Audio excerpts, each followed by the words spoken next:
Hola, Dios te bendiga. Una vez más traemos otro video de estudio para considerar algunos puntos más específicos sobre el tema de la Trinidad en relación a la naturaleza del Espíritu Santo. El día de hoy lleva por título ¿Dónde estaba el Espíritu Santo?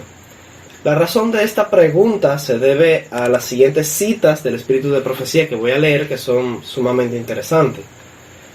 En Espíritu de Profecía, volumen 1, página 22, párrafo 2, leemos ahí lo siguiente. Es una declaración del año 1870. Dios le informó a Satanás que solo a su Hijo le revelaría sus propósitos y secretos. Primeros Escritos, página 145, párrafo 1, del año 1882, dice: Satanás fue una vez un ángel a quien se honraba en el cielo, el que seguía en orden a Cristo. El libro El conflicto de los siglos, la primera edición de 1888, párrafo 493, párrafo 1. La página 493, párrafo 1, dice ahí: Cristo, el Verbo, el unigénito de Dios, era uno con el Padre eterno, uno en naturaleza, carácter y propósito, el único ser en todo el universo que podía participar en todos los concilios y propósitos de Dios. En 1890, Patriarcas y Profetas, página 14, párrafo 2, dice: ante los habitantes del cielo reunidos, el Rey declaró que ninguno, excepto Cristo, el unigénito de Dios, podía penetrar en la plenitud de sus designios. En 1906, en la carta 256, dice: el soberano del universo no estaba solo en su obra de beneficencia. Tenía un asociado, un colaborador que podía apreciar sus propósitos y podía compartir su alegría al dar felicidad a los seres humanos. Cristo, la palabra, el unigénito de Dios, era uno con el Padre eterno, uno en naturaleza, en carácter, en propósito, el único ser que podía entrar en todos los consejos y propósitos de Dios. ¿Qué tienen estas citas en común? Estas declaraciones señalan que solo Cristo era el único ser que estaba en relación con el Padre eterno en la obra del desarrollo del plan de redención y la creación de todo el universo. Se le señala como que solo a su Hijo el Padre le iba a revelar sus secretos, que en tercer lugar, la segunda cita, por ejemplo, de 1882, señala que en la cadena de mando el tercer lugar era ocupado por Satanás, quien era entonces llamado Lucifer. Y dice que era el único ser, Jesús, el Hijo, era el único ser en todo el universo que podía participar en todos los consejos, en los planes, en los propósitos de Dios, que solo a Él le iba a revelar sus secretos. Dice, el Padre declaró que a nadie más, a ninguno, excepto Cristo, podía entrar en esos concilios, en esos propósitos eternos, y que desde la eternidad el Padre tuvo un asociado, un colaborador, un ayudante, podríamos decir, y era el único ser que podía penetrar en los consejos y los planes divinos. Ahora, nuestros amigos antitrinitarios insisten en que estas primeras declaraciones del Espíritu de Profecía se describe al Padre y al Hijo unidos para resolver el problema del pecado, el origen del plan de redención, la caída de Adán, pero que no se menciona al Espíritu Santo. En ninguna de las citas que leí anteriormente se mencionó al Espíritu Santo. De hecho, parece estar excluido cuando se menciona a Cristo como el único ser que podría participar en los consejos divinos. Y se menciona que Lucifer era el tercero en la cadena de mando. Son citas bastante significativas para nuestros amigos antitrinitarios que rechazan la doctrina de la Trinidad. Ellos se valen de esta cita para decir que solo hay dos personas divinas, anulando así la existencia de una tercera persona en la deidad. ¿Cómo respondemos a esto? Por supuesto, aquí nuevamente se cumple el principio de la falacia. Hay una falacia detrás de esta conclusión que se basa en el argumento del silencio. Hay muchos tipos de falacia, lo he dicho en varias ocasiones anteriormente. Es un argumento engañoso, una conclusión errada a la que se llega por basar la creencia o la doctrina en una colección de citas favoritas que sostienen mi punto de vista. En este caso, como se procura anular la existencia de una tercera persona, se utilizan estas citas para argumentar que solo existe la persona del Padre y del Hijo, que no hay tres personas, que no hay una tercera persona llamada Espíritu Santo. Ahora, la omisión de información o la ausencia de la misma, o sea, la no mención del Espíritu Santo en esta cita, no es un argumento teológico, eso no es un argumento para llegar a conclusiones firmes, y mucho menos cuando se ignoran otras citas, otras fuentes que enriquecen este contenido y nos hablan claramente acerca de la existencia de una tercera persona que sí existe junto con el Padre y con el Hijo. Así que vamos a ver esas citas y por qué estas declaraciones anteriores no son suficiente evidencia para concluir nada al respecto. No se puede basar la fe o alguna doctrina, no se puede desarrollar una doctrina solamente en base a estas citas, porque sería llegar a una conclusión ciega, sesgada, limitada y corta de la realidad. Si usted quiere tener, eso es un consejo que le doy, si usted quiere tener una idea clara y verdadera acerca de cualquier punto doctrinal, antes de llegar a cualquier conclusión, es necesario que usted analice y rebusque en todas las citas inspiradas, en todo el espíritu de profecía y en toda la Biblia también, todo lo que se quiere decir y se dice sobre ese tema antes de llegar a cualquier conclusión. Si usted consigue ciertas citas que van en una dirección, tiene que colocarlas sobre la mesa, pero no antes de concluir nada, tiene que asegurarse de que tiene toda la información que habla respecto a este mismo punto. No basar solamente las citas, su creencia en algunas citas selectivas. Tiene que ver toda la evidencia, no sea que exista otra evidencia que contradice aquello a lo que se quiere concluir. Vamos a hablar en primer lugar, antes de nada, sobre el origen del plan de redención y lo que dice el espíritu de profecía en otras citas. Por ejemplo, en el manuscrito 15 de 1898 dice ahí: ¿qué salvación se revela en el pacto por el cual Dios prometió ser nuestro Padre, su Hijo unigénito nuestro Redentor, y el Espíritu Santo nuestro Consolador, Consejero y Santificador? En ningún terreno más bajo que este es seguro para nosotros poner nuestros pies. Hablando ahí del plan de redención, del pacto ideado en la eternidad, en la mente de Dios, se señala ahí que Dios el Padre se comprometió en tomar este rol, en este papel de ser nuestro Padre.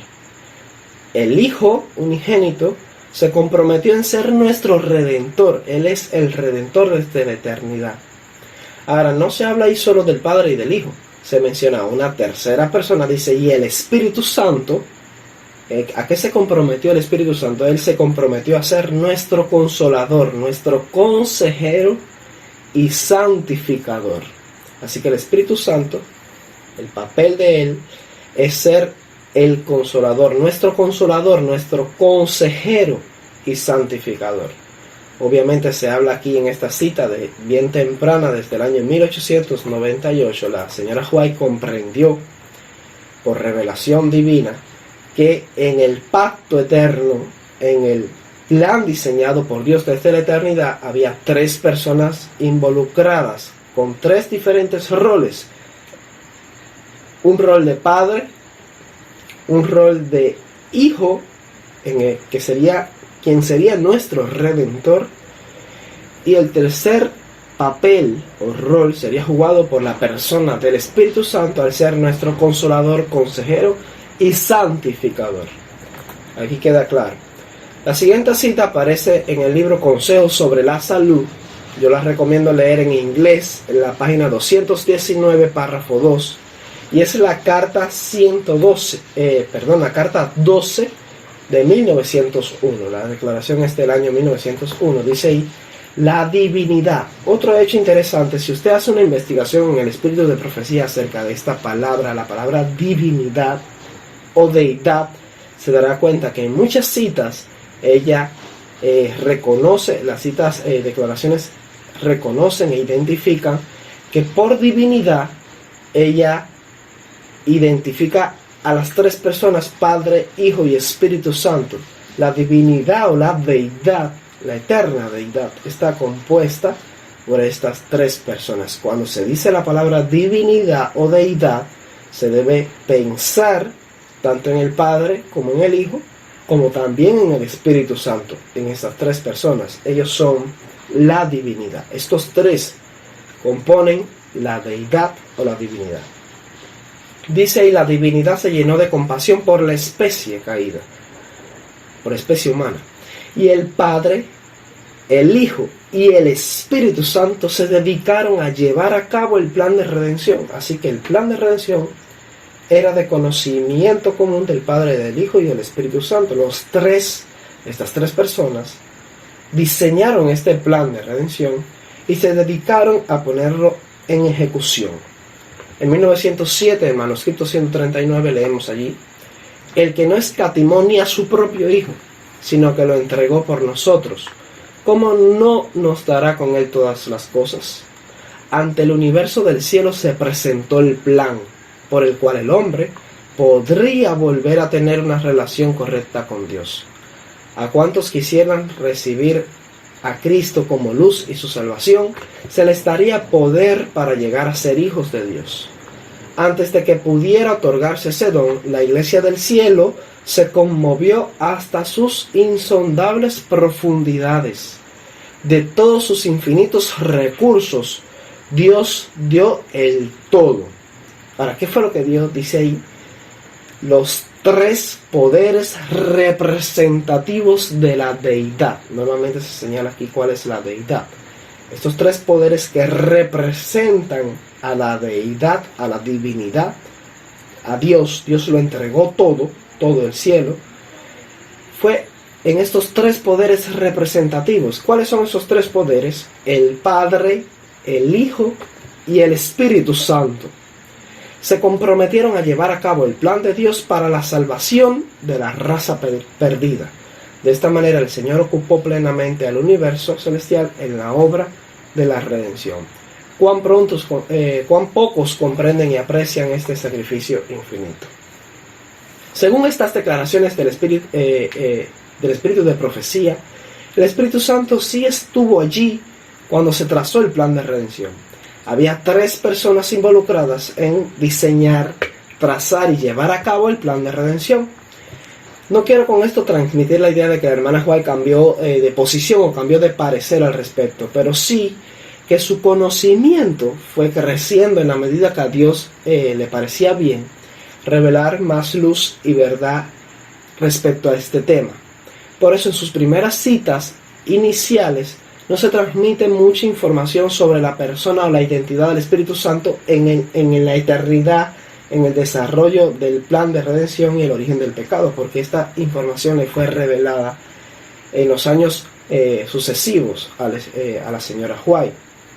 Es de hecho a partir de 1890 en adelante que poco a poco Dios fue revelando mucha más información a través de la señora White sobre la identidad personal del Espíritu Santo como una tercera persona distinta y separada, independiente del Padre y del Hijo.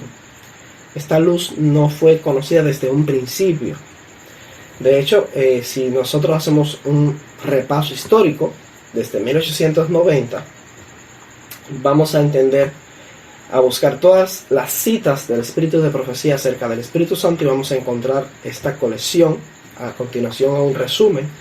En 1892, ella señaló que el Espíritu Santo era Dios. En 1893, y ahí en su pantalla aparecen las referencias, 1893 señaló que el Espíritu Santo también sopla sobre el alma que humildemente se apoya en Cristo. Así que no solo Cristo sopla el Espíritu Santo, sino que el Espíritu sopla también. ¿Y qué es lo que sopla el Espíritu Santo? Bueno, en el mismo año 93, ella señaló que el Espíritu Santo era una personalidad distinta, una persona distinta y separada de Cristo. Algunas personas tienen confusión en cuanto a este tema y piensan que Cristo y el Espíritu Santo son la misma cosa, la misma persona, y esto es un error. Ella señaló que era una personalidad distinta de Cristo. Y en cuanto a lo que sopla, en 1895, la carta 8, ella señaló que el Espíritu del Espíritu Santo, señaló que el Espíritu Santo tiene su propio espíritu, tiene un espíritu. Dice ahí, esta es una cita realmente maravillosa y muy reveladora. Dice ahí, di la verdad sin dudar ni vacilar, pero háblalo con denuedo y seguridad, y con el espíritu del Espíritu Santo reposando sobre ti. Qué interesante que el Espíritu Santo también tenga su propio espíritu. En la carta 8 de 1896, ella señaló por primera vez en la historia que el Espíritu Santo era la tercera persona de la deidad. En 1899 señaló que el Espíritu Santo es tanto una persona como Dios mismo es una persona, como Dios el Padre. Así que tu comprensión, el panorama mental que tú debes tener acerca de la identidad, figura, la forma y la personalidad del Espíritu Santo debe ser de la misma manera en la que tú identificas y te planteas a Dios el Padre en tu mente. Porque el Espíritu Santo es tanto una persona como lo es Dios el Padre. En 1900, por primera vez, la señora White se refirió a la deidad como tres agencias distintas. Si son distintos, son diferentes los tres. El Padre, el Hijo y el Espíritu Santo, tres agencias distintas. El mismo año, ella señaló que se trataba de tres personas, tres agencias individuales. Señaló en el manuscrito 68, tres agencias individuales. Así que son distintas y son individuales, están separadas. Tres grandes y gloriosos personajes. Ella se refirió a ellos como estos tres en el año 1904. En 1906 señaló que el Espíritu Santo es una persona que tiene su propia personalidad y debe ser una persona divina. En otras palabras, debe ser Dios. En el mismo año señaló que son tres las personas vivas que componen el trío celestial. Si bien ella nunca usó la palabra Trinidad para referirse a la deidad, ella sí reconoció que era un trío, el trío de la deidad. Una forma bastante peculiar de llamar a la Trinidad. Es una Trinidad, obviamente, porque se trata de tres personas, tres identidades divinas. Los tres seres. El Padre es un ser, el Hijo es un ser, el Espíritu Santo es un ser. Son tres espíritus. Bueno, este es un resumen de lo que ella comprendió acerca del Espíritu Santo a partir del año 1890. Debe entenderse además que en sus inicios los pioneros fundadores del adventismo tenían un fuerte enfoque antitrinitario que hubiese sido de gran tropiezo para el don profético manifestar desde los mismos inicios una teología trinitaria respecto a la deidad. Algunos se preguntan, ¿y por qué Dios no le dijo desde un principio a Elena de White, mira Elena de White, tú vas a ser mi profeta? De entrada te voy a decir que la deidad está compuesta por tres personas. Nosotros somos una trinidad.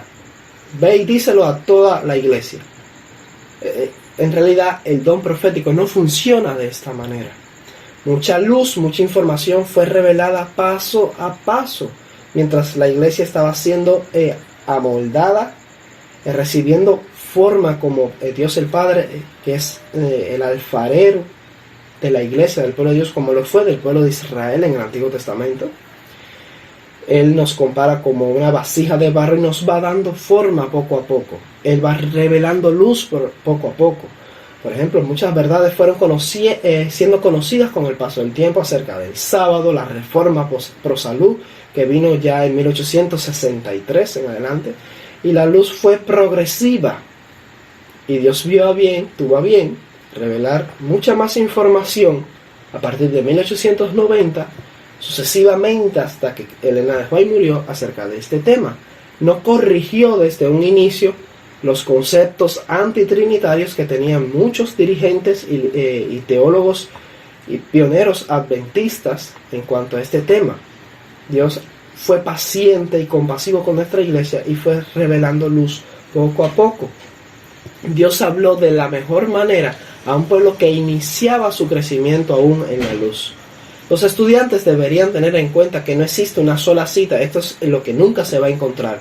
No existe una sola declaración de la hermana White en la que se diga categóricamente que solo existen dos personas en la deidad. Esto no se puede citar. Las únicas citas que se pueden usar son las que con las que iniciamos este video que estamos tratando de explicar.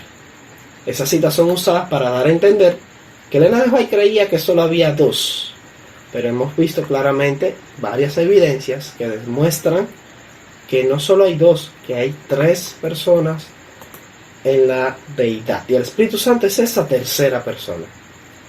Tal declaración, o sea, la declaración de que solo hay dos personas, no puede ser presentada, pues en tal caso sí tendríamos serias contradicciones en los testimonios.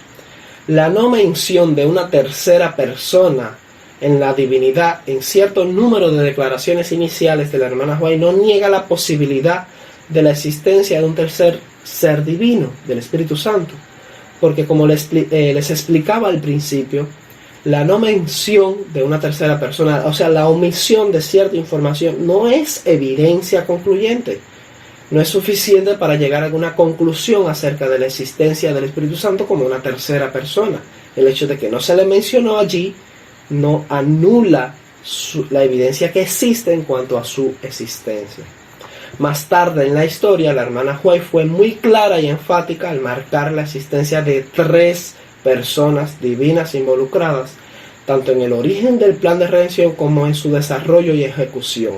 El Padre, el Hijo y el Espíritu Santo, juntos los tres, están involucrados en el plan de redención.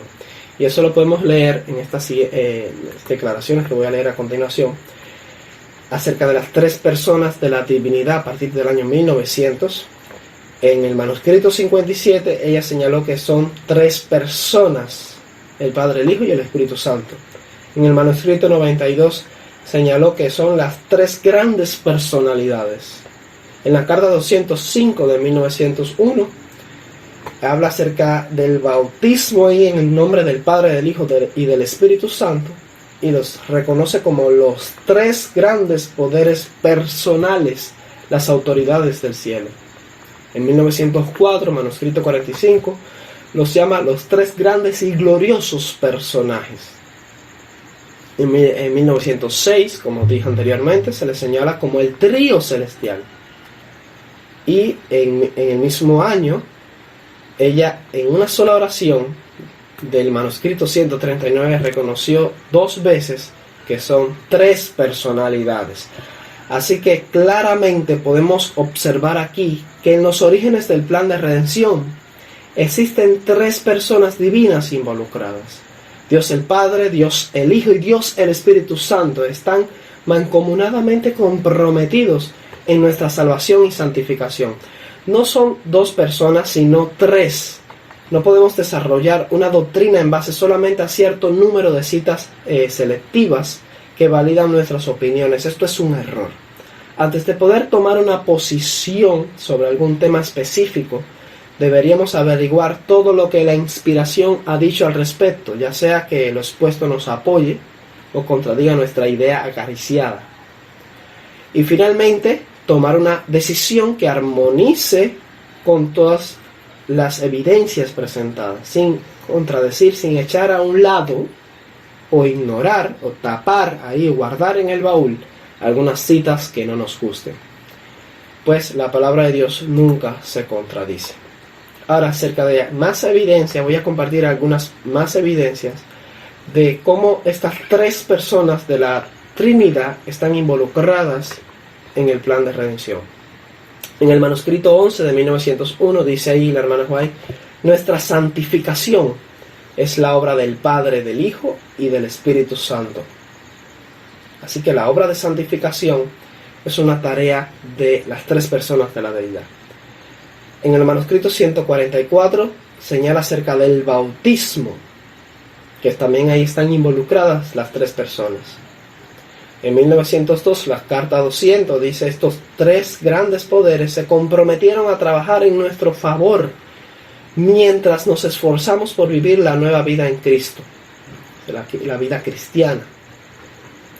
En 1902, manuscrito 30, dice que ellos se comprometieron, ellos tres, en trabajar a tu favor, ayudándote a vivir la nueva vida de justicia. En 1902, manuscrito 118, dice ahí: no olvidemos que los tres grandes poderes del cielo están trabajando y que una mano divina está en la rueda y que Dios traerá sus propósitos. En 1903, nuevamente habla del bautismo y dice ahí que nosotros hacemos un contrato con Dios de que estos tres grandes poderes celestiales estarían con nosotros para ayudarnos en cada paso si nos uniéramos con estos poderes para ser ayudados. Así que este es el manuscrito 192 de 1903.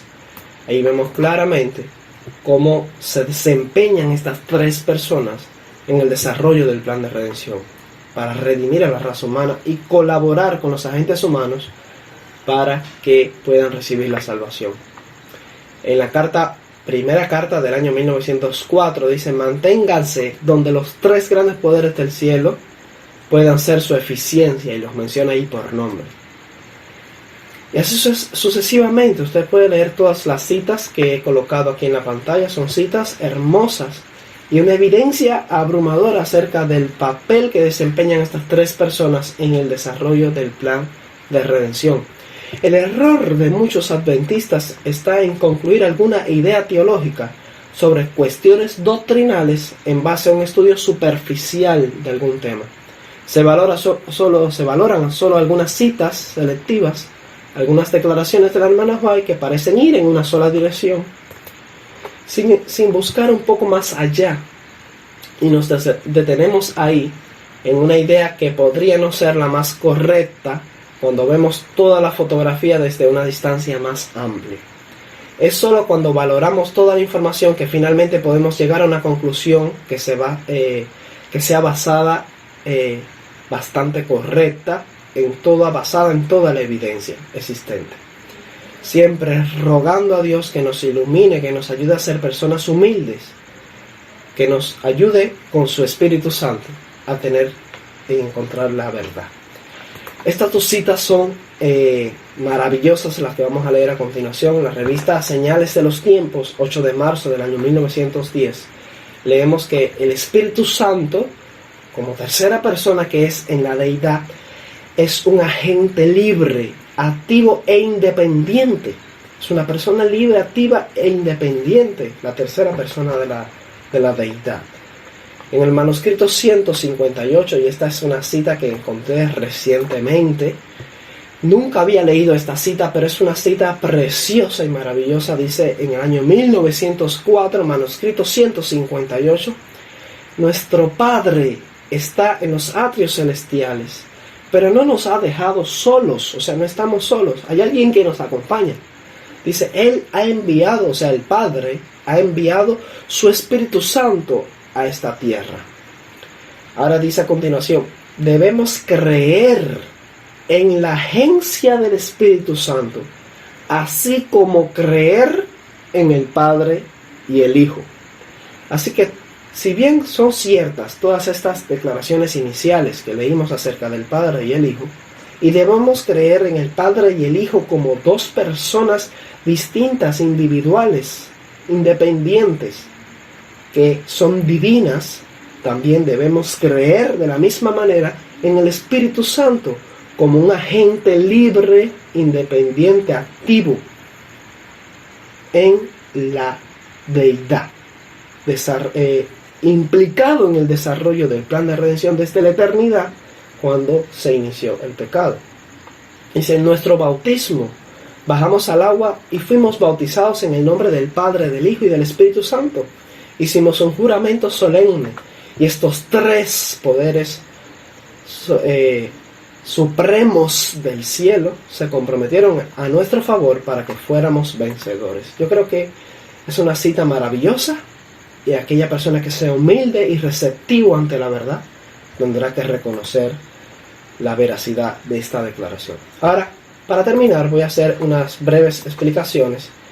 Por ejemplo, la cita que señala que Cristo era el único ser que podía entrar en los concilios divinos. Cuando la hermana White dice que solo el Hijo de Dios era el único ser que podía entrar en los concilios divinos, no está desarrollando una teología sobre la divinidad. El objetivo de tales declaraciones es enfatizar el verdadero lugar de Cristo. Ese es el contexto de la cita. El objetivo es enfatizar el verdadero lugar de Cristo en comparación y contraste con la posición de los seres creados y la del mismo Lucifer, que objetaba los derechos de Cristo. Elena de White no pretendía explicar cuántas personas hay en la deidad con esta declaración, o cuántos tienen acceso a los concilios de Dios. Teniéndose en cuenta el hecho de que la identidad del Espíritu Santo fue un poco más ampliada y explicada a partir de 1890, entendemos que la señora White se limitó a escribir solo lo que conocía o se le había revelado hasta entonces. Era necesaria una aclaración sobre la persona de Cristo, porque Lucifer nunca cuestionó la posición o la identidad del Espíritu Santo. El Espíritu Santo no era un debate en el origen del plan de redención cuando Lucifer pecó. Se puso en duda la verdadera posición de Cristo y era del todo imperativo aclarar el lugar de Cristo en la deidad. La razón de la confusión de Lucifer radicaba en el hecho del carácter, que Cristo tenía un carácter desde el principio sumiso y de compañerismo con sus criaturas.